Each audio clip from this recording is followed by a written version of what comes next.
Hey there. So I was browsing around online and I ran into this cool little project called DuckLogger. I really like tech stuff and I dabble in cyber sometimes, so I knew that I had to give this one a try. And total cost can be pretty cheap too. So as far as for what DuckLogger does, this thing is an implantable device. One end gets plugged into a computer and the other gets plugged into that computer's keyboard and it starts gathering information. You can see that the device does keystroke logging, meaning that whenever someone is typing on the keyboard, DuckLogger will record it. It offers a web management interface hosted on its own Wi-Fi network. There's a remote live keyboard feature so that you can type things out as if you were physically at a remote computer's keyboard. And it does Duckyscript injection. So this one is very cool. If you don't know, Duckyscript is kind of like its own high-level scripting language. You can basically just plug in a special USB device called a rubber ducky, and that USB device will execute whatever commands that you told it to as fast as possible, or as fast as you told it to. DuckLogger can do the same thing, but it can run those scripts and commands remotely.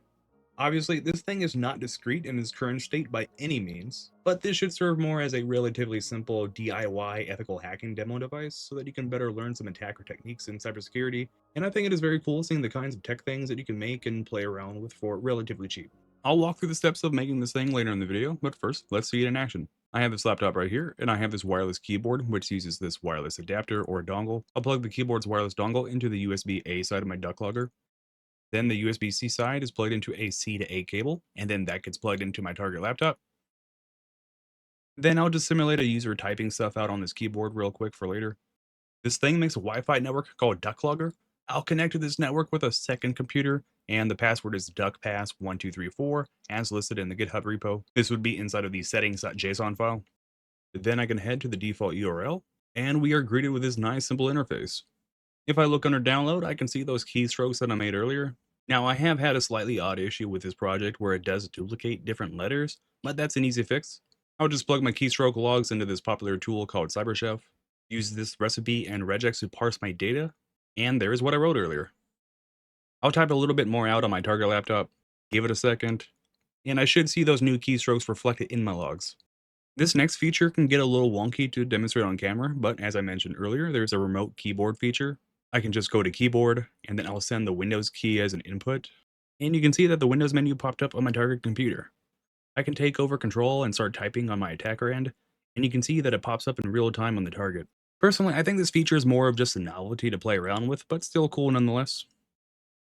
And now for probably my favorite feature of this whole thing, remote Duckyscript injection.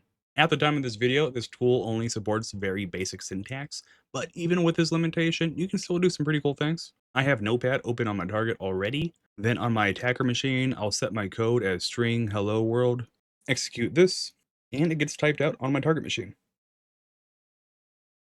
This video isn't supposed to be a tutorial on rubber duckies or things like that, but I can show one example just to emphasize this feature more.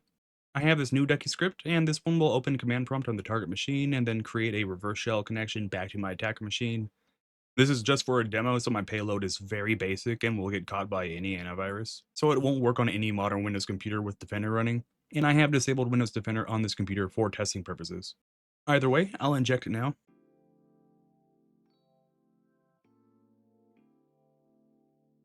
And then I'll swap over to a Kali Linux instance. And here's my connection. So I got remote access by remotely executing a Duckyscript payload from my implant. Alright, so you've seen what this project can do once it's all put together, but this project doesn't come like that. It's DIY. So let me walk through actually building it and putting it together. I will have the main components that I used linked in the description, but I need a ESP32-S3 SuperMini for the brains of this thing. This was actually the first time that I've used a SuperMini before, but it wasn't difficult, and there are lots of these online for very cheap. Now, I have also seen online that there are people saying that they're having issues with certain board manufacturers, but this was a model that I bought, and it came in a pack of 3 for only like $15, and I've had no issues working with them. Next, I needed this CH9350 HID module. This was also about $15. Then I needed 4 female jumper wires.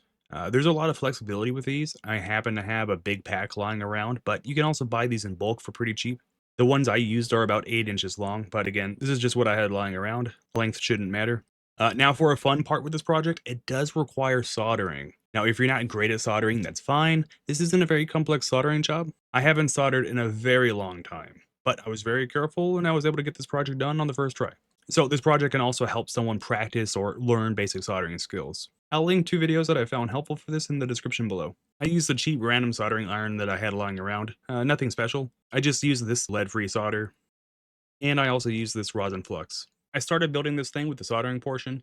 The ESP SuperMinis that I bought came with these pins here. I didn't build this thing exactly like what was shown on the GitHub repo. I decided that I'd just fit all the pins that I can to the SuperMini and then break off the excess. Then I plugged the whole thing into a breadboard. This part is not necessary, but I did it just to stabilize it while I worked on it. And I just soldered every connection for every pin. I'm not going to show me soldering in this video. I have my pre-built DuckLogger, which I did earlier, and soldered everything before the video, so that's just the one I'm using. Then I flipped the S0 switch on the HID module, and then I connected the jumper wires according to the schematics.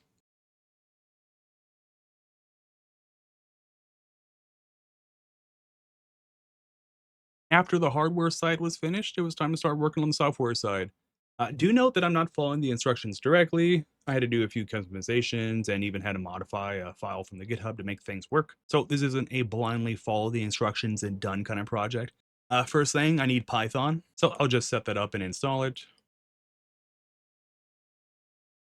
Next, I'll need to erase everything on the SuperMini, then flash MicroPython to it. The link is in the DuckLogger GitHub. I grabbed the latest MicroPython firmware in .bin format from the releases section. But before I can flash it, I need to install a dependency called ESP tool. This is used to interact with the SuperMini, but I can just install it with this pip command, pip install ESP tool.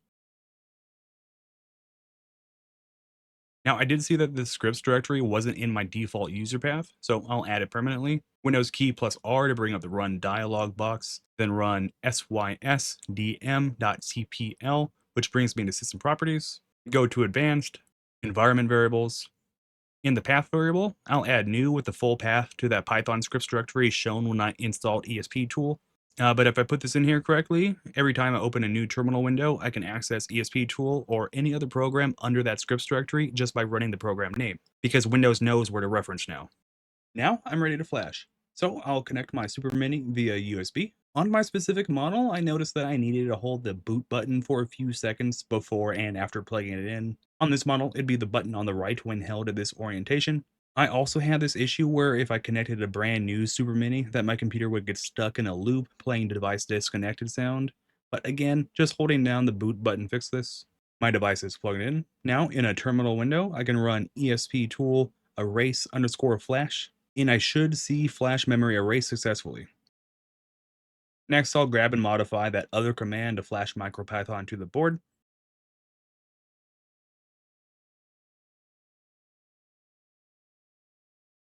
And I should see this go through successfully. Next up, time to clone the GitHub repo. Of course, if you don't have Git installed on Windows, you can install it from the Git SCM website here. I'll just grab and run the next few commands from the DuckLogger GitHub repo. It's just cloning the repo and then cding into it. Now, I have also ran into an error with this tool when running this on Windows. We need to run flasher.py to actually complete the setup, but I need to change something in the script so that it does not error out. I'll just open flasher.py in Notepad, and if I scroll down here under the copy files to board comment, I'll need to change the first set of mp remote commands. The lib /* syntax does not play nice here, at least in my testing. I'll duplicate the line and then comment one out just as a backup, and then I'll change it to just lib and just say : / save and close flasher.py. And lastly, run the script with python flasher.py. Note that you may need to reconnect the board if the script calls for it.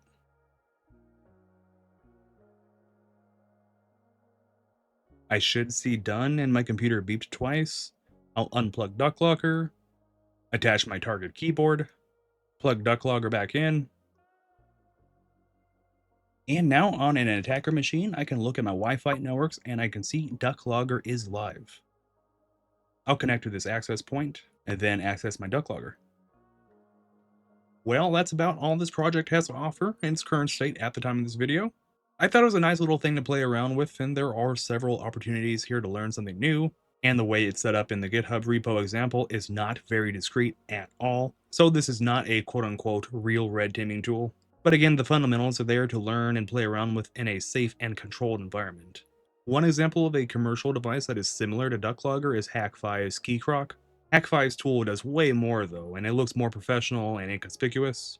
I think it's fair to say that during a physical pen test, someone would be way less likely to notice a key crock than my contraption over here with exposed wires and circuit boards. Although it would be very cool to see DuckLogger get fleshed out a bit more.